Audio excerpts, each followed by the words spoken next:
모세는 같이 들어갈 수 없습니다.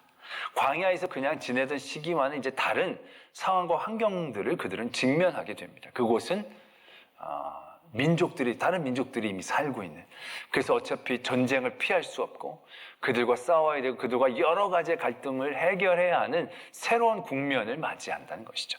이스라엘에게 있어서는 새로운 기회와 소망이지만 또 다른 문제로는 위기와 문제 앞에 봉착한 그때에 이 모세가 다시 한번 이스라엘 민족에게 신신당부하는 하나님의 말씀을 담고 있는 게 신명기라는 거죠. 그 신명기에서 처음으로 모세가 먼저 백성들에게 언급한 사건이 있습니다. 광야의 40년 때에 모세가 그들에게 말씀을 전하면서 처음에 여러 장로들을 세웠던 직제에 대한 얘기를 조금 먼저 한 다음에 바로 한 사건을 떠올리게 됩니다. 이 사건은 굉장히 결정적이고 치명적인 사건이었죠. 그들이 40년 동안 광야 세월을 할 수밖에 없었던 직접적인 이유가 되는 사건이기도 한 것이었습니다. 바로 가데스 바냐야에서 12명의 정탐꾼들을 보냈던 사건을 신명기가 시작할 때 모세는 제일 먼저 언급하는 것을 보게 됩니다. 우리가 잘 알다시피 사건의 흐름은 그렇습니다. 민수기에서는 하나님이 보냈다고 했지만 신명기는 그 배경을 보다 더 상세하게 얘기하고 있죠. 하나님이 보내신 게 아니라 그들이 원한 것들을 하나님이 묵인해 주셨다라고 얘기하는 게 더 맞을 겁니다. 신명기에서는 그렇게 시작이 됩니다. 이스라엘 민족들의 대표들이 모세를 찾아옵니다. 그리고 얘기를 하죠. 우리가 이제 정탐꾼들을 부족마다 한 명씩 뽑아서 먼저 보내자. 이제 우리가 어디로 가야 될지, 어디로서부터 올라가야 될지, 어디서부터 우리가 해결해야 될지를 정탐꾼들을 통해서 좀 알아보고 난 다음에 그 다음에 올라가자, 이렇게 제안을 합니다. 말은 제안이지만 굉장히 강력한 의지를 모세에게 표명했던 것 같습니다. 모세가 들어봤을 때 그것이 그렇게 크게 잘못된 얘기는 아닌 것 같아 보이니까 그래, 그렇게 하자 라고 생각하면서 이제 12명의 정탐꾼들을 보냈죠. 그런데 그 결과는 정말 모세가 생각하고 예상했던 그런 결과가 아니었죠. 정말로 치명적인 결과가 나타나죠. 우리가 잘 알다시피 10명의 정탐꾼들이 그곳은 너무너무 점령하기 어렵습니다. 그 백성들은 너무 크고 성곽은 너무 튼튼해서 우리가 절대로 정복하기가 어렵습니다. 그들 앞에 우리는 메뚜기 같은 존재들일 뿐입니다. 그러한 보고를 해버리죠. 그러고 나서 그들은 거기서 하나님을 불신하고 절망하면서 결국 그래서 그들이 가나안 땅에 들어갈 수도 있었을 터인데 들어가지 못하고 다시금 광야에서 40년 동안의 시간들을 보낼 수밖에 없는 그런 결정적인 사건이 되어진 것이죠. 그 문제를 다시 한번 언급하고 있다라는 것입니다. 왜냐하면 그 문제가 갖고 있는 굉장히 중요한 핵심적 요소가 있기 때문에 그렇다는 거죠. 바로 무엇이냐? 이스라엘 민족의 문제와 위기가 뭐였냐라는 거죠. 이스라엘 민족 이제 가나안 땅에 들어가기에 앞서서 그들이 갖고 있었던 위기와 문제 무엇이었을까요? 굉장히 자질구레한 건 많았을 것입니다. 그들이 종살이 동안 수백 년 동안 종살이 하다가 이제 광야 한 1년 정도 지나가고 난 다음에 이제 다른 민족이 사는 땅으로 들어가는데 그들과 싸워 이길 자신이 그들에게 너무 없었겠죠. 여러 준비도 덜 돼 있었고 싸워본 적도 없고 조직을 해본 적도 없고 그런 가운데 전쟁을 한다는 건 그들에게 쉬운 이야기가 아니었을 것입니다. 더더군다나 그들은 굉장히 크고 강력해 보이는 일들, 그러한 존재들이었기 때문에 그들에겐 그것이 굉장히 큰 문제였고 위기였다라고 그들은 받아들였을 것입니다. 그런데 신명기에서 다시 한번 일깨워지는 그 사건의 진정한 문제와 위기는 무엇이었습니까? 가나안 땅의 민족이 강했다? 그 성곽이 높았다? 거기에 너무 많은 사람들이 살고 있었다가 핵심적 문제가 아니었다는 거죠. 그들을 어떻게 이길까? 그들을 어떻게 점령할까? 그것이 그들에게 직면한 문제와 위기가 아니었다라는 사실입니다. 그들의 문제는 어디에서부터 시작합니까? 정탐꾼들을 보내자라는 것에서부터 문제가 시작된 겁니다. 이스라엘 민족이 출애굽을 하고 난 다음에 광야를 지나옵니다. 광야라는 곳은요, 지나가기가 쉬운 곳이 아닙니다. 그것도 수백만의 사람들이 잘못 길을 잡았다가는 정말로 얼어 죽고 굶어 죽고 목말라 죽기 딱 좋은 곳이 광야입니다. 근데 그들은 그 광야를 어떻게 지나왔습니까? 누군가가 광야를 잘 아는 사람들이 그들을 인도한 게 아닙니다. 그들의 경험, 정탐꾼들을 통해서 미리 갈 곳들을 정하고 간 게 아닙니다. 그들은 난생 처음 걸어보는 길이고 난생 처음 뒤져보는 땅이 광야입니다. 그런 땅을 1년 동안에 수백만이 지나올 수 있었다. 전적인 하나님의 은혜였죠. 구름 기둥과 불 기둥으로 그들을 인도하시고 가려주셨습니다. 전적인 하나님의 인도하심과 능력, 하나님을 향한 의지가 그들을 그곳까지 인도해 왔다라는 사실입니다. 그런데 그들이 1년 뒤에 정신을 차린 건지 정신이 나간 건지 정탐꾼들을 보내자고 얘기합니다. 그 광야의 길도 하나님께서 인도해 주셔서 가라라고 한 곳으로 가서 그들이 무사히 건너왔건만 이제 가나안 땅에 들어가는 데 있어서 정탐꾼이 웬 말입니까? 먼저 우리의 갈 길을 알아본다고 알아지는 길입니까? 그들이 안다고 그 모든 수백만들을 잘 인도할 길들을 완벽하게 그들이 알아내겠습니까? 이제 그 땅은 어떻게 보면 가나안 땅보다, 이 광야 땅보다도 살기, 지내기 더 쉬운 땅입니다. 어려운 땅도 하나님께서 그들을 지켜 인도해 주셨는데 가나안 땅에 무슨 정탐꾼이 필요합니까? 여태까지도 정탐꾼 없이 구름 기둥과 불 기둥을 따라가기만 하면 됐는데요. 그들의 성이 크고 그들이 강하다는 게 뭐가 그렇게 위험한 일이 되겠습니까? 뭐가 그렇게 큰 문제가 되겠습니까? 그 광야의 모진 더위와 추위로부터도 보호해 주신 하나님이 계시는데. 그래서 우리가 나중에 가나안 땅의 첫 번째 전투 여리고성의 전투를 보면 그 난공불락 같은 높은 성, 그 성을 그들이 기술로, 전략으로, 전술로 이겨냅니까? 아니지 않습니까? 말도 안 되는 일들로, 말도 안 되는 방법, 그러나 말이 되는 진짜 능력이 나타나는 그 방법 가운데 그들이 여리고성을 정복한 것 아닙니까? 그 다음에 아이라는 조그만 성은 그들이 조금만 가서 훅 하면 점령할 수 있을 것 같았던 성이었지만 그 성에는 그들이 고전하지 않습니까? 차이가 뭡니까? 그들이 강하고 그들이 세고 성이 튼튼하다, 그게 문제고 위기였습니까? 아니라는 거죠. 그 이스라엘 민족의 문제는요, 가나안의 민족이 아니었습니다. 그들이 하나님을 떠나기 시작했다는 것이죠. 그들이 하나님을 의지하지 않기 시작했다는 것입니다. 그들이 그들의 힘으로 무엇인가를 하려고 했던 그러한 인간적이고 세상적인 생각들이 들어가는 그 순간, 그때부터 이스라엘 민족은 문제였고 위기였다는 얘기죠. 그 신명기를 통하여, 여러 말씀을 통하여 우리에게 주시는 우리의 핵심적 위기와 문제, 하나님의 사람, 하나님의 백성들이 세상을 살아나갈 때의 핵심적 문제와 위기는 대단한 강력한 압도적인 대적이 섰느냐가 아니었다라는 얘기죠. 히스기야가 하나님 앞에 메어 달렸을 때는 아수르라는 강력한 나라가 힘을 쓰지 못합니다. 그러나 바벨론은 그들이 왜 멸망합니까? 바벨론이 강해서요? 그 어떤 민족보다 세서요? 가 아니라는 얘기죠. 이스라엘이 하나님을 떠났기 때문에, 그 이스라엘이 하나님을 섬기지 못했기 때문에, 그게 그들의 문제고 위기예요. 바벨론이 공격하러 오는 그 순간이 문제가 위기가 아니고요. 그들이 하나님을 떠나 다른 우상을 숭배하고 다른 세상의 것들을 따라갔을 때의 진정한 위기와 문제가 생겼다는 사실을 우리는 분명히 기억해야 한다는 것이죠. 모세는 그걸 이스라엘 민족에게 다시 한번 상기시켜 준 거죠. 다시 한번 그들의 실수를 복기하면서 다시는 그들이 그러한 실수를 저지르지 않기 위해 진정한 문제와 위기가 무엇인지를 바라보게 하는 게 신명기의 말씀이라는 거죠.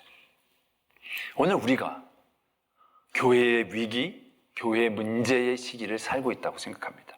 왜요? 모여서 예배를 못하니까, 아이들이 자꾸 떠나가니까, 청년들이 교회를 떠나가니까, 여러 가지 우리가 잘못들을 저지르니까, 교회 위기, 세상이 우리를 비난하니까 그것이 위기와 문제이다라고 생각합니다. 그런데 그게 정말로 핵심적 문제이겠느냐라는 것이죠. 우리는 때문에 교회의 정의를 분명히 알아야 합니다. 교회가 무엇입니까? 교회가 봉사단체, 교회가 친목단체? 교회가 우리 스스로를 보호하는 조직? 그 어떤 것이겠습니까? 교회가 마음의 평안을 얻는 것? 뭐 그런 모든 요소들이 다 있지요. 그러나 성경에서 교회를 정의하는 유일한 말씀을 오늘 보게 됩니다. 그것이 에베소서 1장 23절의 말씀이죠. 교회는 이렇게 정의를 합니다. 교회는 그리스도의 몸이다 라는 것입니다. 만물 안에서 만물을 충만하게 하게 하시는 이의 충만함이니라, 이렇게 정의를 내리고 계신다 라는 것입니다. 여러 가지 요소가 있지만 에베소서의 말씀은 여러 가지의 교회, 에베소 교회를 향하여 주시는 말씀입니다. 그런데 에베소 교회가 특별한 문제가 있었던 것은 아닙니다. 그들에게 안부를 전하면서 에베소 교회뿐만 아니라 모든 교회가 보편적으로 가장 중요하게 붙잡아야 할 것을 다시 한번 상기시켜주고 있다는 것이죠. 여러 사도 바울의 기도를 통하여 이 말씀이 시작이 되는데, 사도 바울이 기도합니다. 우리의 마음과 계시의 영을 주셔서 하나님을 밝게 알게 하시고 부르심의 소망과 그 기업의 풍성함, 그 능력으로 우리에게 역사하심, 그 베푸신 은혜들을 알기를 원합니다라고 얘기합니다. 그리고 그 능력이 어떤 능력이냐라고 얘기하시면서 예수 그리스도의 탁월함을 얘기하는 것이죠. 죽은 자 가운데서 살리시고 우편에서 우리를 구원하시고 모든 통치와 권세를 발 아래 두시는 탁월한 예수 그리스도의 능력을 말씀하고 계시는 거죠. 그리고 교회는 결국 그 예수 그리스도의 충만함이다라는 것을 분명히 이야기하고 있습니다. 이게 말씀이 이해하기가 좀 쉽지는 않죠. 만물 안에서 만물을 충만하게 하시는 이의 충만함이니라. 쉽게 약간 풀어서 써놓은 성경을 보면 공동 번역에 이렇게 적혀져 있습니다. 교회는 그의 몸이니 만물을 완성하시는 분의 계획이 그 안에서 완전히 이루어집니다. 만물을 완성하신 분의 계획이 교회 안에서 완전히 이루어진다라는 얘기죠. 유진 피터스가 메시지 성경이라고 지은 그 책에 보면 이 부분을 좀 현대적으로 더 이렇게 분명하게 설명하고 있는 부분을 보게 됩니다. 교회는 그의 몸이니 그분은 교회 안에서 말씀하시고 활동하시며 교회를 통해 만물을 자기의 임재로 가득 채우십니다. 이렇게 설명하고 있습니다. 예수 그리스도께서 교회 안에서 말씀하시고 활동하시고 그 교회를 통하여 세상이 만물 안에 자신의 임재를 가득 채우십니다. 이것도 어렵다면 쉽게 얘기해서요, 교회는 결국 예수 그리스도로 가득 차 있어야 한다라는 것이죠. 그 어느 곳에 가서도 다른 게 있으면 안 되고요, 다 예수 그리스도로 그 일들이 이루어져야 하는 것, 그것이 교회이다라는 것입니다. 교회 다른 요소가 다 있지만 예수 그리스도가 없으면 아무런 소용이 없다라는 것, 그게 교회의 정의다라는 얘기죠. 때문에 그렇다면 교회의 가장 큰 위기와 문제는 무엇이겠습니까? 그건 다른 게 아닙니다. 예수 그리스도를 상실해가는 교회, 예수 그리스도를 온전히 붙잡지 않기 시작하는 교회, 그런 교회가 진정한 위기고 문제이다라는 사실입니다. 숫자가 줄어드는 건 근본적인 문제가 아닙니다. 아이들이 떠나가는 건 어떻게 보면 이건 핵심적 문제가 아닌 것이지요. 우리가 예산이 줄어든다, 이것이 걱정되어지지만 이게 굉장히 치명적인 문제의 핵심은 아니다라는 것입니다. 우리가 지금 걱정하고 근심하는 게 다 그런 것이었다라고. 언제 우리가 인원수를 회복할 수 있을까? 언제 우리가 헌금을 다시금 회복할 수 있을까? 언제 우리가 다시 교회 학교를 다 모아서 교회 학교를 다시 세울 수 있을까? 교회의 핵심은 숫자가 아니라는 거죠. 교회의 핵심은 힘이 아닙니다. 교회의 이 핵심은 서로의 친목을 얼마나 도모하느냐, 얼마나 세대가 끊기지 않느냐의 문제가 아니다라는 것입니다. 때문에 우리가 근심하고 걱정하는 문제와 위기는 그런 것이 되어서는 안 된다라는 얘기죠. 어떻게 다시 한번 이전이 건강하고 바른 모습이라고 얘기할 수 없다라는 얘기죠. 정말로 우리가 맞춰야 할 믿음의 핵심은 바로 예수 그리스도이다라는 얘기죠. 이스라엘 민족, 출애굽한 이스라엘 민족이 가나안 땅에 들어가면서 문제와 위기, 어떻게 그들을 이기고 어떻게 땅을 점령해낼지가 문제와 위기가 아니었고, 그들이 얼마나 하나님을 붙잡고 하나님을 의지하느냐, 그렇지 못한 것이 문제였고 위기였듯이 지금 이 시대 나의 신앙적인 문제, 언제 예배를 갈 수 있을까? 내가 언제 다시 직분을 맡고 언제 봉사를 시작할 수 있을까? 그건 먼저 된 문제와 위기가 아닌 것이죠. 더 근본적이고 핵심적인 문제와 위기는 예수 그리스도로 얼마나 충만한가, 거기에 있다는 것입니다. 때문에 솔직히 우리의 문제는 코로나 때문에 시작한 게 아니죠. 우리의 위기는 이 전염병 때문에 다가오게 된 게 아니었다는 것입니다. 우리의 위기는, 우리의 문제는 그 이전부터 우리가 교회의 문제와 위기의 핵심적인 일들을 깨닫지 못하고 있었던 그때에서부터 시작하고 있었다라는 것을 분명히 아셔야 한다는 것이죠. 초대교회에서도요, 가장 큰 문제를 외부의 핍박과 박해로 보지 않았습니다. 박해와 핍박은 늘 있었죠. 그들이 여러 가지의 순교도 칼로 키고 여러 가지 것들로 박해와 핍박이 있었지만 세상이 믿음의 사람들을 감당하지 못한다. 말씀은 그렇게 얘기합니다. 그런데 교회 안에 있는 적그리스도적인 세력들은 굉장히 경계하고 거기에 대한 말씀을 지속적으로 우리들에게 주신 것들을 말씀을 통하여 우리는 발견할 수 있다라는 것입니다. 사도 바울이 고린도후서에 보면 자기를 대적한 사람에 대하여 굉장히 날선 반응을 보여냅니다. 근데 사도 바울이 그들을 향하여 굉장히 날선 반응을 보인 것은 자기의 권위를 침해했기 때문에, 자기를 욕했기 때문에, 자기랑 안 친하기 때문에 아닙니다. 바울은 그게 중요하지 않았어요. 근데 바울이 그들을 향하여 정말로 화가 났던 것은 그들이 다른 복음을 전하니까, 다른 예수 그리스도를 전하니까, 그 예수 그리스도의 그 성도들이 현혹되어져 나가니까 그것이 너무너무 괴롭고 힘들었던 것을 우리는 깨달아야 한다는 것입니다. 바로 그 적그리스도적인 거짓 선지자와 거짓 사도들이라고 얘기했던 사람들의 가르침이라는 게 다 뭐냐? 바로 예수 그리스도의 초점을 흐려놓는 그런 위기와 문제였다라는 얘기죠. 그들은 겉보기에 복음을 전하는 것 같아 보입니다. 그러나 제대로 된 예수님을 전하지 않았습니다. 초대교회에 큰 두 가지 흐름의 이단이 있는데, 하나는 율법주의적인 사람들입니다. 구약의 율법도 지켜야 된다라고 얘기하는 그런 사람들이죠. 이런 사람들이 갖고 있는 가장 큰 위험적 요소는 뭡니까? 예수 그리스도 보혈의 피로 온전히 구원함을 받는 것에 대한 부정입니다.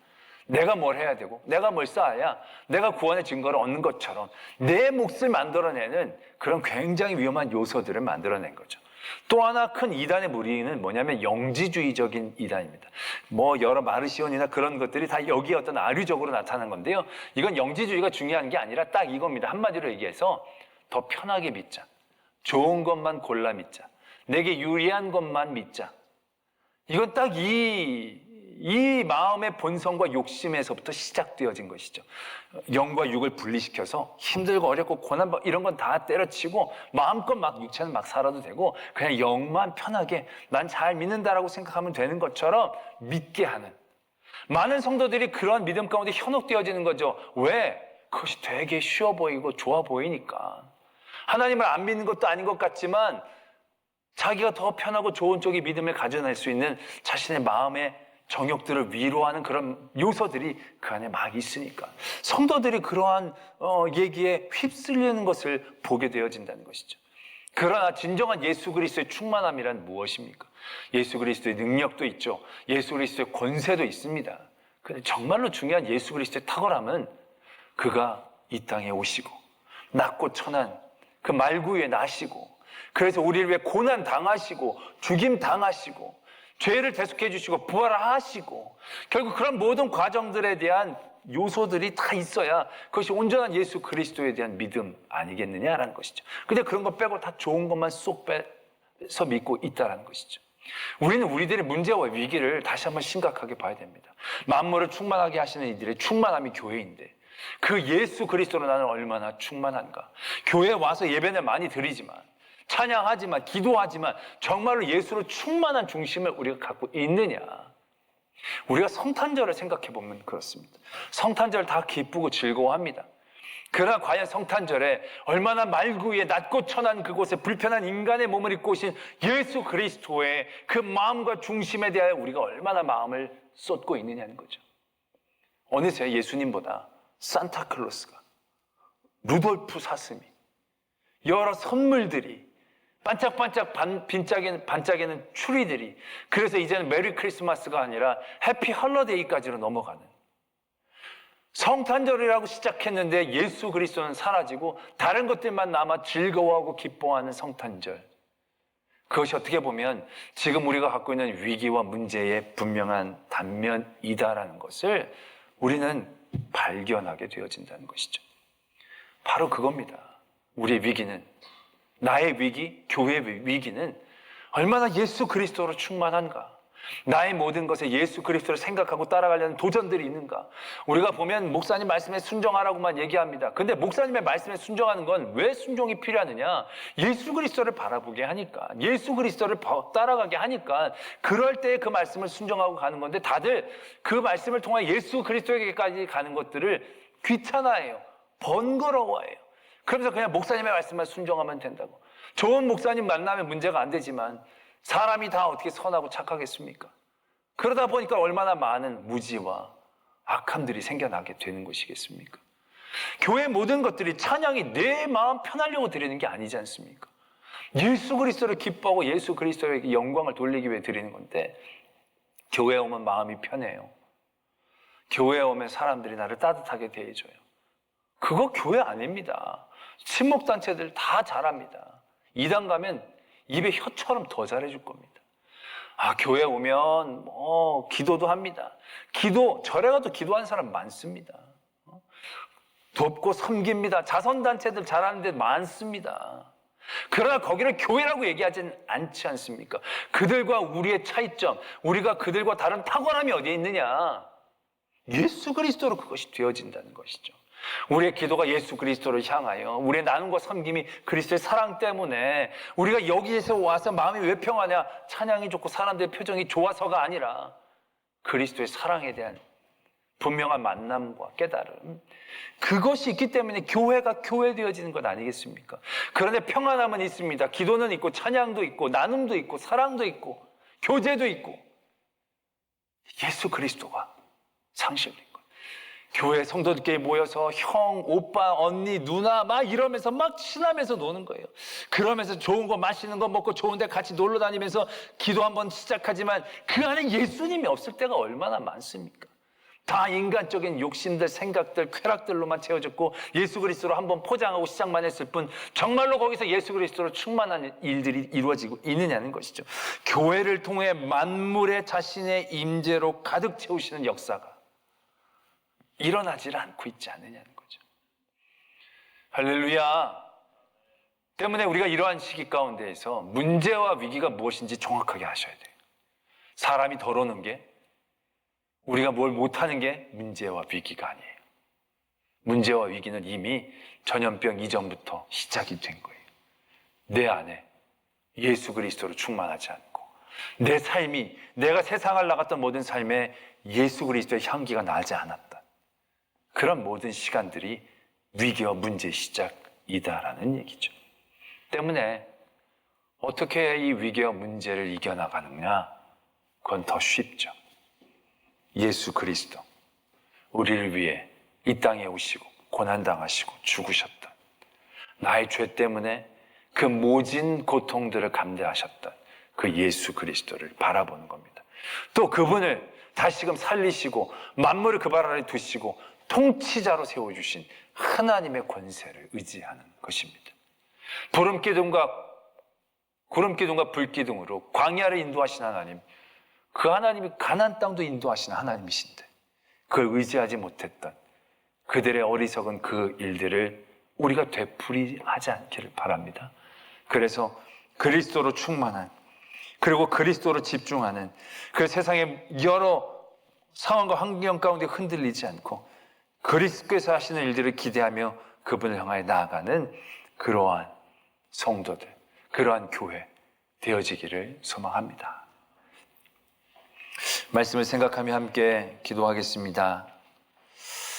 여러분들의 위기와 문제는 무엇이었습니까? 정말로 심각한 위기와 문제는 내 안에 예수 그리스도로 충만하지 않는, 내 생각으로 정탐꾼을 보내려고 했던, 내 생각으로 무엇인가 꾸미려고 했던, 내 만족과 내 기쁨으로 나아가려고 했던, 내가 편한 대로만 믿고 싶어 하려고 했던, 내 원하는 대로 예배 시간을 정하고 내 편하는 대로 하나님께 나가는 시간들을 조절하고 끊임없이 하나님의 일들과 내 일들을 타협해서 살았던 모든 시간과 순간들이 나를 못 믿게 하고 나를 교회 못 가게 하는 그런 외부적인 것들보다 더 큰 위기와 문제이지 않았는가. 그래서 온전히 예수 그리스도를 바라보는 영적인 도전이 있기를 원합니다. 그리스도로 충만해지는 우리 삶이 되기를 원합니다. 그러한 기도의 제목으로 하나님 앞에 나아가겠습니다.